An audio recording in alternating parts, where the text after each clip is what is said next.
Between 1964 and 1973, the United States dropped over 2 million tons of ordnance on a country it was not officially at war with. That is the equivalent of a planload of bombs every 8 minutes, 24 hours a day, for 9 straight years. This was Laos. It remains the most heavily bombed country per capita in the history of human warfare. Yet, if you asked the average American taxpayer in 1968 what was happening on the Plain of Jars, you would likely get a blank stare. The conflict in Laos was a shadow war, a brutal, highly classified campaign run not by the Pentagon's conventional generals, but by the Central Intelligence Agency. It was a war defined by plausible deniability, fought by proxy armies, supplied by a secret civilian airline, and supported by the most massive aerial bombardment campaign ever conceived. Welcome back to the War Room. Today, we are tearing the black bars of redaction off one of the most complex, lethal, and misunderstood military campaigns of the 20th century. If you appreciate deep-dive military analysis that strips away the political spin and looks at the raw, unforgiving mechanics of warfare, hit that subscribe button. Drop a comment below and let me know if you have ever heard of the Raven Forward air controllers, or if you had family members who served in Southeast Asia. Your engagement keeps this channel firing on all cylinders and helps us bypass the algorithm's radar. Now, let us look at the map. To understand the secret war, we have to rewind the clock and look at the strategic bedrock of Southeast Asia. Following the French defeat at Dien Bien Phu in 1954, the Geneva Accords temporarily divided Vietnam and established Laos as a neutral buffer state. In 1962, a second Geneva Agreement was signed, specifically guaranteeing the neutrality of Laos.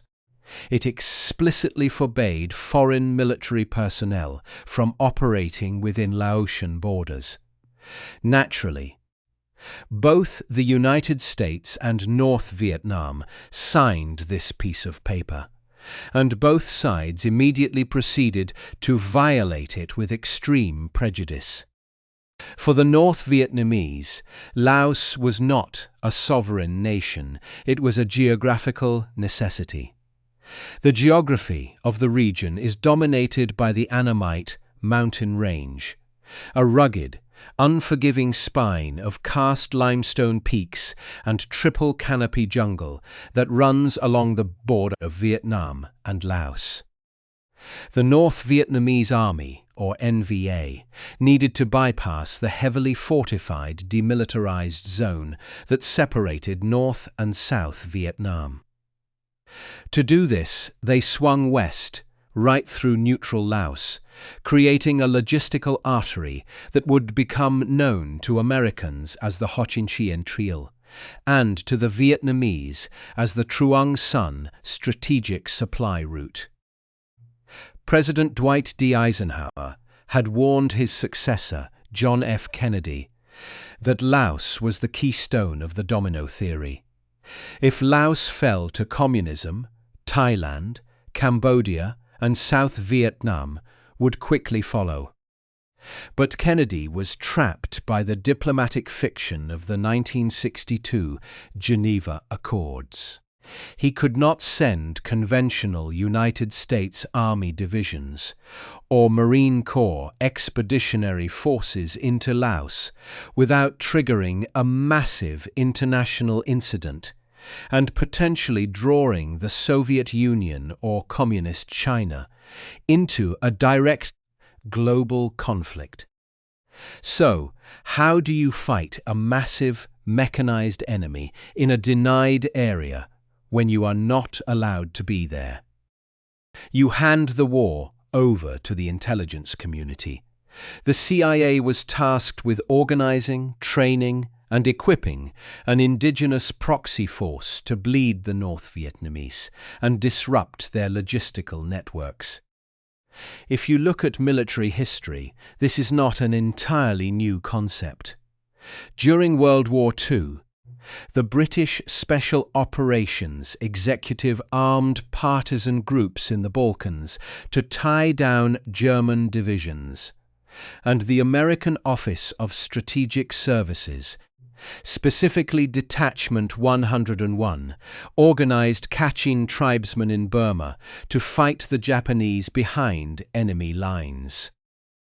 The CIA took the OSS playbook from Burma and scaled it up to an industrial level. The CIA found their perfect proxy warriors in the Hmong. The Hmong were an ethnic minority living in the high mountains of northern Laos, fiercely independent, naturally acclimated to the brutal terrain, and deeply anti-communist. The CIA's paramilitary case officers, men like the legendary Bill Lair, initiated Operation Momentum. They approached a charismatic Hmong military officer named Vang Pao, a veteran who had fought alongside the French against the Viet Minh. Vang Pao was commissioned as a major general in the Royal Lao Army, but in reality he was the commander of l'Armée clandestine, the secret army. At its peak, this CIA-backed force swelled to over 30,000 fighters. But organizing an army is the easy part. The real nightmare is logistics. How do you supply a secret army of 30,000 men entirely by air in a landlocked country, covered in razor-sharp limestone mountains and dense jungle? You build the most dangerous airline in the world. The CIA purchased and operated a proprietary aviation company called Air America. Their motto was anything, anywhere, anytime, professionally, and they meant it. Air America pilots were a mix of ex-military aviators, adrenaline junkies, and highly skilled bush pilots. They flew a fleet of transport aircraft, including the C-46 Commando, the C-44 Skytrain, and the twin-engine C-123 Provider. But the undisputed workhorse of the secret war was the Pilatus PC-6 Porter, a single-engine, short takeoff and landing, or STOL, aircraft. The Porter could carry a payload of over 2,000 pounds and had a stall speed of just 52 knots. This allowed Air America pilots to land on dirt strips carved into the sides of mountains, known as Lima sites. Some of these runways were less than 400 feet long, ending in sheer cliffs. Air America dropped everything from M1 Garrans and M16 rifles to live pigs, bags of rice, and artillery shells. It was an aerial supply bridge that rivaled the Berlin airlift in its complexity. Only this airlift was conducted under heavy enemy anti-aircraft fire, in some of the worst flying weather on the planet. The weather dictated everything in Laos. The climate is governed by two distinct monsoon seasons. From May to October, the southwest monsoon brings torrential rains, turning the dirt roads of the Ho Chi Minh Trail into impassable rivers of deep, red mud. During this wet season, the North Vietnamese heavy trucks bogged down, their supply lines choked, and their offensive capabilities ground to a halt. This was when General Vang Pao and his Hmong guerrillas would go on the offensive, seizing territory and pushing the communists back. But from November to April, the northeast monsoon arrived, bringing dry weather. The mud hardened, the roads opened, and the North Vietnamese army would unleash massive, conventional combined arms offensives to take back the territory they had lost. It was a brutal, predictable pendulum of violence, much like the grueling seasonal warfare seen during the Italian campaign in World War II, where winter weather would stall the Allied advance at places like Monte Cassino, only for the fighting to erupt again in the spring. Let us look closely at the enemy. The North Vietnamese presence in Laos was not a ragtag band of guerrillas in black pajamas. That is a Hollywood myth. We are talking about the regular North Vietnamese army, a highly disciplined, heavily armed conventional military force backed by the industrial might of the Soviet Union and the People's Republic of China. The logistical effort in Laos was commanded by Group 559, led by the brilliant North Vietnamese general Dong Sai Nguyen. He transformed the Ho Chi Minh Trail from a series of footpaths into a highly engineered 12,000-mile network of interlocking, camouflaged roads. They built underwater bridges that were invisible from the air, constructed massive underground fuel pipelines, and deployed tens of thousands of youth shock brigades and engineering units to repair bomb damage within hours of an airstrike. To protect this vital artery, the NVA deployed an anti-aircraft umbrella that was denser and more lethal than anything American pilots had faced since the flak towers of Nazi Germany.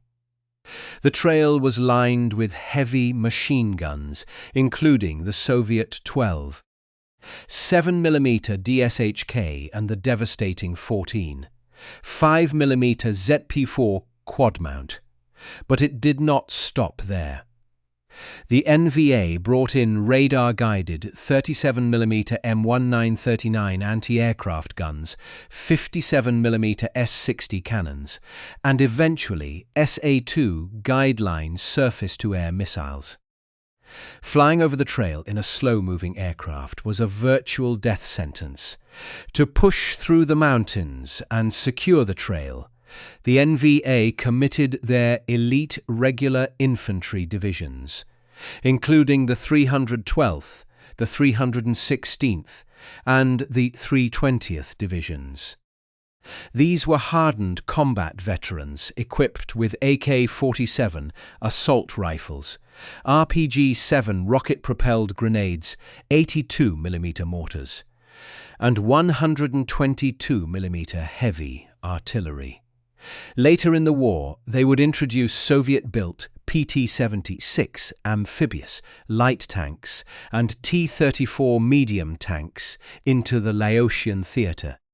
So, how does a lightly armed, CIA-backed guerrilla force hold off heavily armoured, artillery-supported regular infantry divisions? They cannot do it alone. The great equalizer was American air power. Because the CIA did not have its own fleet of heavy bombers or fighter jets, they had to call upon the United States Air Force and the United States Navy to provide the heavy kinetic firepower.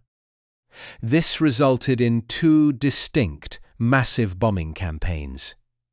In northern Laos, the campaign was known as Operation Barrel Roll, designed to provide close air support for Vang Pao's troops fighting on the plain of Jars. In southern Laos, the campaign was Operation Steel Tiger, focused entirely on interdicting and destroying the logistical flow on the Ho Chi Minh Trail. The coordination of this air power was a tactical nightmare. Because the war was secret, conventional Air Force rules of engagement were heavily restricted. The men who bridged the gap between the Hmong fighters on the ground and the supersonic fighter jets in the sky were the Raven forward air controllers.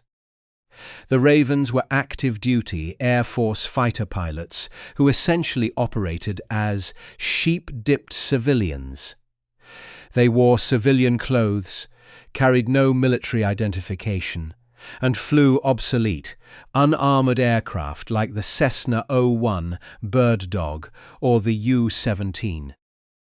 Their job was to fly low and slow over the jungle, draw enemy fire to find their positions, and then mark those targets with white phosphorus rockets.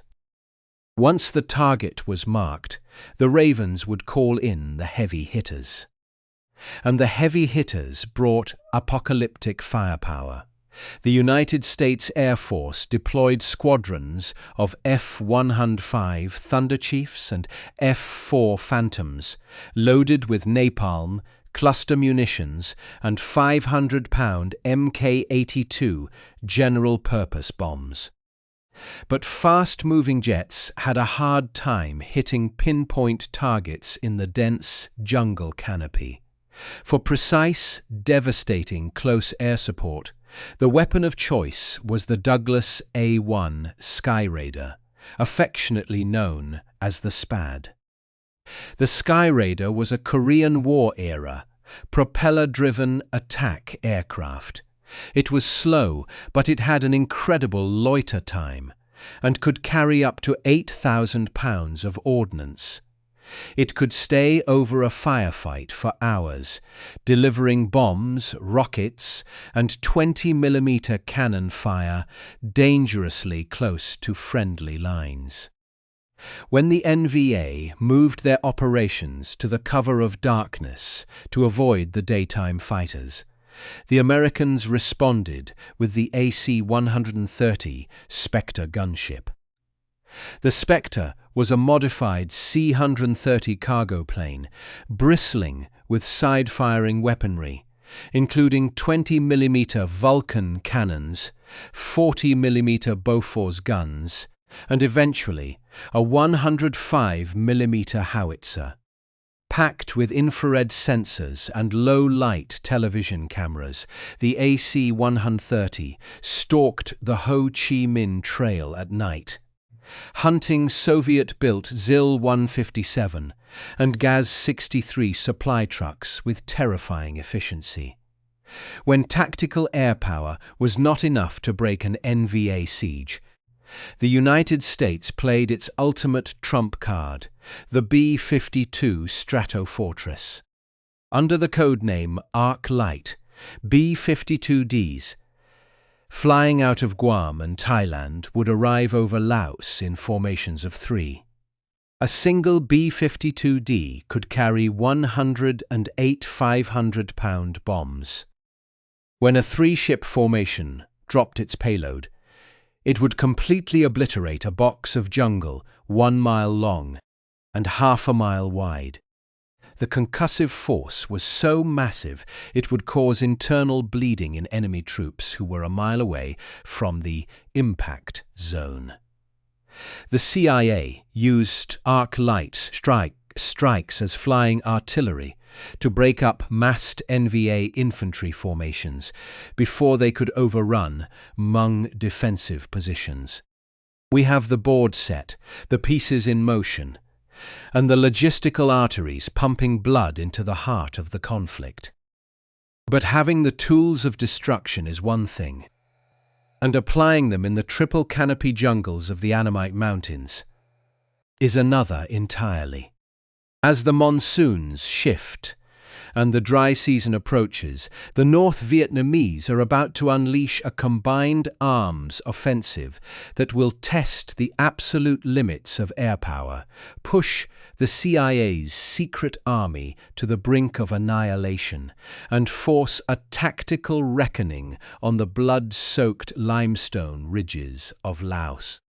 The dry season of 1968 brought a terrifying evolution to the North Vietnamese order of battle, transforming the conflict from a guerrilla skirmish into a heavy, conventional war of attrition. The North Vietnamese army was no longer just marching light infantry through the jungle. They were dragging mechanized warfare up the sheer limestone karsts. To understand the bloody shift in momentum, we must examine the tactical overmatch created by Soviet-supplied weaponry, specifically the introduction of the 130mm M46 towed field gun. Weighing over 17,000 pounds, this artillery piece was an absolute monster of metallurgical engineering. It fired a 73-pound high-explosive fragmentation shell at a blistering muzzle velocity of over 3,000 feet per second. But its most devastating attribute was its range, as the M46 could hit targets over 17 miles away. Contrast this with the primary artillery provided by the CIA to General Vang Pao's Hmong forces, the American 105mm M11A1 howitzer. The M101 was a reliable, battle-tested World War II-era workhorse, but it had a maximum range of just under 7 miles. Do you see the tactical nightmare here? The North Vietnamese could sit 10 miles outside the maximum range of the Hmong artillery and pound their defensive positions into dust with total impunity. It was a brutal geometry problem that could not be solved by infantry alone. The only way to silence the M46s was to call in the fast movers, the F4 Phantoms and F105 Thunderchiefs. But the NVA countered American air power by heavily camouflaging their guns deep inside natural limestone caves. The NVA gun crews would roll the massive artillery pieces out to the cave mouths, fire a devastating salvo, and roll them back into the subterranean darkness, before the American jets arrived overhead. This shoot-and-scoot tactic was eerily reminiscent of the Japanese artillery emplacements at Iwo Jima, where heavy guns were hidden inside Mount Suribachi, remaining completely immune to naval bombardment until the exact moment they opened fire on the Marines below. Coupled with this artillery overmatch was the introduction of Soviet-built PT-76 amphibious light tanks into the Laotian theatre. The PT-76 weighed 14 tons and carried a 76 2mm rifled main gun. While it was lightly armoured compared to an American M48 Patton tank, in the mountains of Laos, where the Hmong initially possessed zero anti-tank weaponry, a PT-76 was an unstoppable, terrifying juggernaut that could shatter a defensive line in minutes. How do you defend a mountaintop installation when the enemy possesses heavy artillery, armoured vehicles, and an absolute willingness to absorb massive casualties? The answer was tested at a place called Phu Pha Thi, a mountain that would become the site of one of the most classified and disastrous battles of the Cold War. Phu Pha Thi, designated by the CIA as Lima Site 85, was a sheer limestone mountain rising 5,800 feet above sea level, located just 16 miles from the North Vietnamese border. Perched on its summit, the United States Air Force had installed a highly classified TSQ-81 Tactical Air Navigation, or TACAN, radar system. This radar was the electronic eye that guided American F-105 bombers through the dense monsoon clouds to strike targets in Hanoi. The North Vietnamese knew that to blind the American bombing campaign, Lima Site 85 had to be destroyed. The CIA and the Air Force believed the site was impregnable, protected by a sheer verticliff redoubt and defended by a ring of heavily armed Hmong guerrillas and Thai mercenaries on the only accessible slope. But they underestimated the sheer tenacity of the North Vietnamese sappers. On the evening of March 10, 1968, the NVA 766th Regiment launched their assault, beginning with a punishing artillery barrage from 130mm and 85mm guns that systematically obliterated the Hmong defensive ring on the lower slopes. But the true killing blow did not come from the main infantry assault. While the defenders were focused on the heavy fighting below, a specialized North Vietnamese sapper battalion, the Dak Cong, executed the impossible.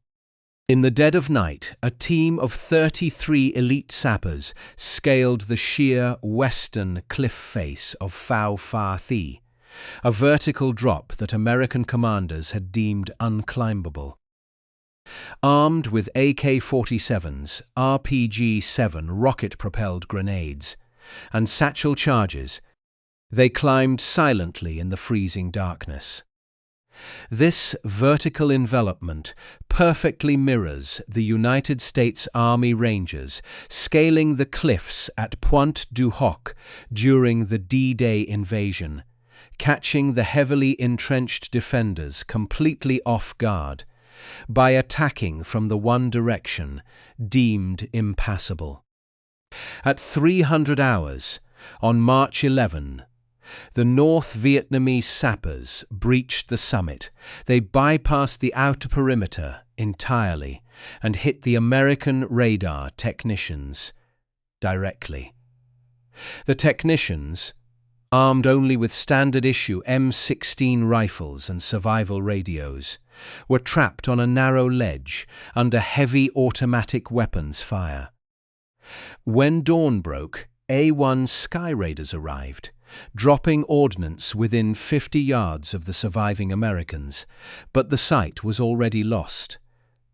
The fall of Lama Site 85 was a catastrophic intelligence and tactical failure, proving to the CIA that no mountain fortress was too high for the NVA to conquer. The loss of Pho Pha Thi forced General Vang Pao into a fighting retreat, pulling his battered forces toward his ultimate stronghold, Long Tieng. Also known as Lima Site 20 Alternate, Long Tieng was the CIA's secret headquarters in Laos. It was a hidden city of 40,000 people, nestled in a valley, completely surrounded by jagged karst peaks. At the height of the secret war, Long Tieng was the second busiest airport in the world, handling over 400 flights a day on a single 4,000-foot paved runway. To protect this vital nerve center, Vang Pao launched a massive counter-offensive in August 1969, codenamed Operation Co Kiet, or Save Honor. The objective was to sweep the NVA off the strategic plain of Jars.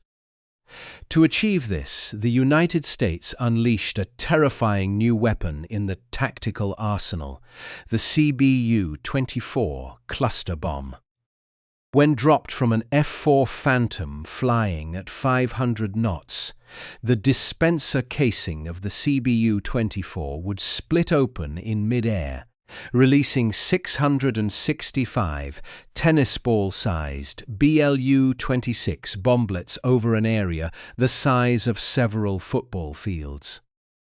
Each bomblet contained 300 steel pellets embedded in its casing. When a flight of Phantoms dropped CBU-24s on an exposed NVA infantry battalion, the result was not a battle, it was an industrial meat grinder. The lethal radius of the steel rain was inescapable, shredding infantry, unarmored trucks, and supply caches with devastating efficiency. Backed by this apocalyptic cluster munition capability, Vang Pao's forces swept across the plain of Jars, capturing millions of rounds of ammunition, thousands of weapons, and pushing the communists back to the border. But the victory was fleeting. By early 1970, the North Vietnamese High Command retaliated with Campaign 139, bringing in two fresh, fully equipped regular infantry divisions, the 312th and the 316th, spearheaded by columns of PT-76 tanks. They steamrolled across the plain of Jars, brushing aside the lightly armed Hmong outposts, and pushed Vang Pao all the way back to the very gates of Long Tieng. The defensive linchpin of the CIA's secret city was a geographical feature known as Skyline Ridge. This was a razor-thin limestone spine that loomed directly over the Long Tieng runway. If the North Vietnamese captured Skyline Ridge, they could mount heavy machine guns and recoilless rifles on the peaks and fire directly down onto the Air America plains, effectively closing the airstrip. Can a guerrilla force, exhausted by years of constant combat and bleeding out its veteran leadership, hold a conventional defensive line against regular, mechanized infantry? The answer was about to be written in blood.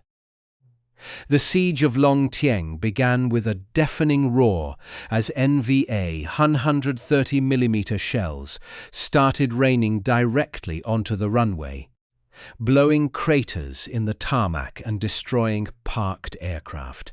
The setup was a terrifying echo of the French disaster at Dien Bien Phu in 1954, where communist artillery commanded the high ground and choked off the vital airstrip, trapping the defenders in an inescapable valley of death.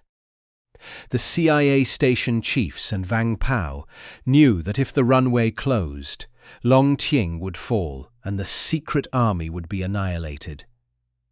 The fighting on Skyline Ridge devolved into brutal, hand-to-hand trench warfare. North Vietnamese sappers infiltrated the Hmong defensive trenches at night, leading to point-blank firefights with grenades and entrenching tools. In desperate bids to hold the line, Hmong commanders deliberately called in artillery strikes directly on their own positions to break the relentless human wave assaults. Above them, AC-130 Spectre gunships orbited in the pitch black, firing their 40mm Bofors, cannons continuously through the night to keep the NVA off the ridge, firing so relentlessly that the barrels of the guns glowed red-hot in the darkness. The North Vietnamese grip on Long Tieng was tightening, and the Hmong were running out of men, forcing the CIA to make a desperate, highly controversial decision to alter the demographics of their secret army. As the casualty rates soared past sustainable levels, the shadow war was about to mutate into something far darker, drawing in hardened mercenaries from a neighboring kingdom and unleashing a final apocalyptic air campaign to prevent total collapse. To plug the catastrophic gaps in the defensive lines around Long Tieng, the Central Intelligence Agency had to look beyond the borders of Laos. The Hmong had been bled white. General Vang Pao was losing a generation of men, and the grim reality of the attrition rate meant the average age of a Hmong recruit had plummeted to just 13 or 14 years old. These were children handed M16 rifles that were nearly as tall as they were, expected to hold off hardened North Vietnamese regular infantry. This desperate demographic collapse is a dark parallel to the Volkssturm in the dying days of the Third Reich, where the German High Command, entirely depleted of fighting-age men, threw the Hitler youth and the elderly into the meat grinder against advancing Soviet armor. But a proxy war run by an intelligence agency requires a politically palatable solution, so the CIA initiated Operation Unity, a highly classified program to recruit, train and deploy Thai mercenaries into the Laotian meat grinder. Organized into special guerrilla units, or SGUs, these Thai fighters were officially volunteers, but they were entirely funded, equipped, and directed by the CIA. They were trained at a classified facility in Phitsanulok, Lok, Thailand, by elite operators from the Thai Police Aerial Resupply Unit, before being flown directly into the combat zones of Laos. The infusion of these Thai battalions brought a temporary stabilization to the front lines, introducing more conventional infantry tactics to a force that had traditionally relied on hit-and-run guerrilla warfare. But even with thousands of Thai mercenaries reinforcing the Hmong, human flesh and bone cannot hold territory against the relentless mechanized logistics of the Ho Chi Minh Trail. The North Vietnamese were pushing over 10,000 tons of supplies a month down the trail, utilizing a fleet of over 3,000 heavy trucks. How do you sever a logistical artery hidden beneath a triple canopy jungle when you cannot send conventional ground troops to physically cut the road? The American military apparatus attempted to solve this tactical impossibility with an unprecedented application of technology, launching Operation Igloo White. This was the dawn of the electronic battlefield, a billion-dollar-a-year initiative that sought to replace human reconnaissance with a vast, invisible web of acoustic and seismic sensors. The United States Air Force dropped thousands of these sensors directly onto the Ho Chi Minh Trail. The primary device was the Air-Delivered Seismic Intrusion Detector, or ADSID.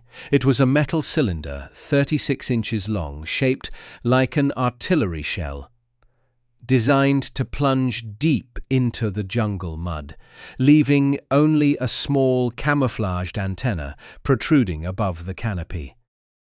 These sensors were designed to detect the vibrations of North Vietnamese truck convoys or the acoustic signatures of marching infantry.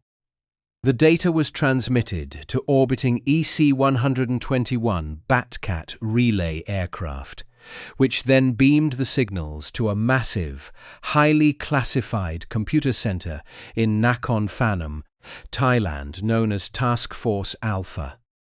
Inside Task Force Alpha, IBM 360 mainframe computers processed the sensor activations in real time, predicting the speed and heading of the enemy convoys.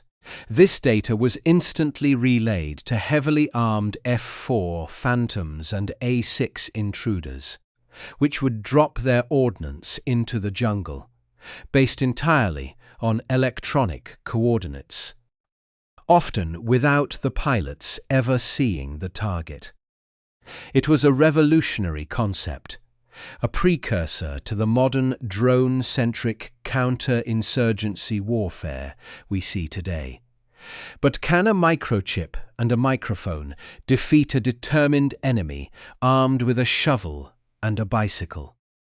The North Vietnamese quickly realized they were being monitored by unseen electronic ears, and their counter-tactics were brilliantly low-tech. When NVA sappers found an acoustic sensor, they did not destroy it. Instead, they hung buckets of urine over it to simulate the smell of a troop encampment. Or they drove herds of water buffalo over the seismic sensors to trigger false alarms. The American computers would register a massive troop movement, call in a multi-million-dollar B-52 arc light strike, and obliterate a herd of livestock, while the actual NVA convoys simply bypassed the strike zone on newly cut bypass roads. The failure of Operation Igloo White proved a brutal, enduring military lesson. Air power and high-tech surveillance can disrupt an enemy's logistics, but they cannot permanently sever a supply line. To hold ground and stop an enemy, you must have conventional boots on the ground, a commitment the United States was politically unwilling to make in Laos. This reliance on air power over ground presence led to the most devastating long-term consequence of the secret war. Because the CIA and the Air Force could not physically occupy the territory to deny it to the enemy, they attempted to deny the territory through sheer explosive saturation. Between 1964 and 1973, the United States dropped over 270 million cluster bomblets on Laos, primarily the BLU-26 submunitions. These tennis ball-sized explosives were designed to detonate on impact, shredding soft targets and infantry.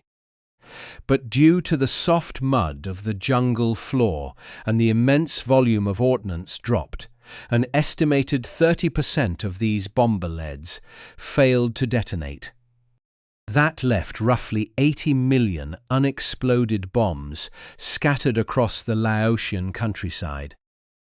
To this day, decades after the last Phantom left the airspace, Laotian farmers and children are still being killed by unexploded American ordnance, a lethal, lingering echo of a war that was never officially declared. To fully understand the multidimensional nature of this battlefield, we must look at the economic and logistical realities that fueled the conflict. The Hmong were a mountain people, and their primary cash crop was the opium poppy. When the CIA recruited the Hmong men to fight, the local agricultural economy collapsed. To keep their proxy army funded and their families fed, the CIA's proprietary airline, Air America, was heavily implicated in transporting the Hmong's opium crop to markets. While the CIA officially denied direct involvement in the narcotics trade, the operational reality of the secret war meant that American pilots, flying American planes, were providing the logistical bridge for a drug economy that ultimately helped fund the anti-communist resistance. Logistics in a vacuum creates strange bedfellows, and the morality of the intelligence community was entirely subordinated to the immediate tactical necessity of killing North Vietnamese soldiers. The political and strategic climax of the Shadow War arrived not on the battlefield, but at a diplomatic table in France. In January 1973, the United States signed the Paris Peace Accords, effectively ending American military involvement in Vietnam and, by extension, Laos. The agreement called for a ceasefire and the withdrawal of all foreign troops. The United States Air Force halted its bombing campaigns, and the CIA began to dismantle its paramilitary infrastructure. But the North Vietnamese had no intention of honoring the treaty. With the American air umbrella permanently removed, the NVA unleashed a massive, unstoppable armored offensive. What happens when the geopolitical calculus of a superpower shifts, and a secret proxy army is no longer politically convenient? The abandonment of the Hmong is one of the darkest chapters in American military history. It perfectly mirrors the catastrophic failure at the Bay of Pigs in 1961, where the CIA trained and equipped Brigade 20506 to overthrow Fidel Castro, only to abandon them on the beaches of Cuba without the promised American air support.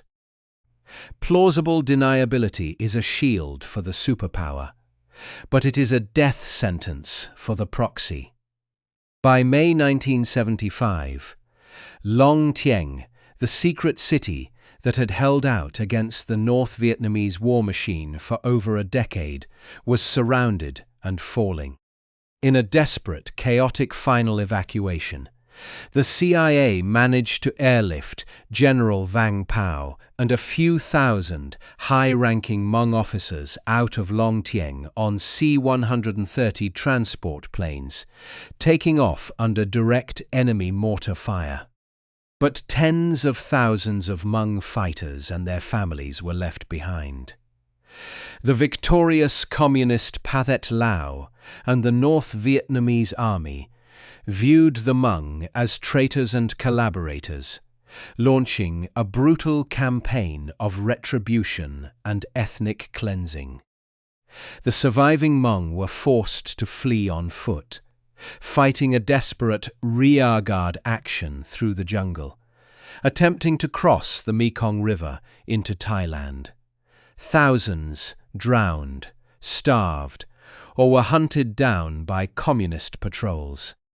Those who survived the harrowing journey ended up in squalid refugee camps in Thailand, before eventually being resettled in the United States, forming large, resilient diaspora communities in places like Fresno, California, and St. Paul, Minnesota. The secret war in Laos strips away the illusion of clean, conventional warfare, revealing the brutal mechanics of geopolitics, where indigenous populations are used as expendable friction against a superpower's enemy.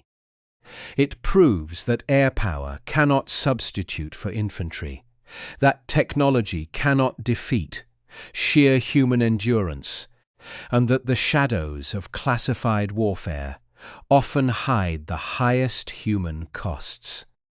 Based on the strategic failures of the secret war in Laos, which modern military doctrine do you believe is the most inherently flawed when engaging a deeply entrenched, technologically inferior, but highly motivated enemy? A. Relying entirely on local proxy militias without providing conventional ground support. B.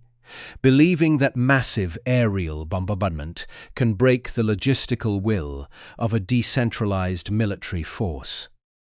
C. Depending on high-tech electronic surveillance to replace physical reconnaissance and territorial control. Drop your answer in the comments below and defend your position.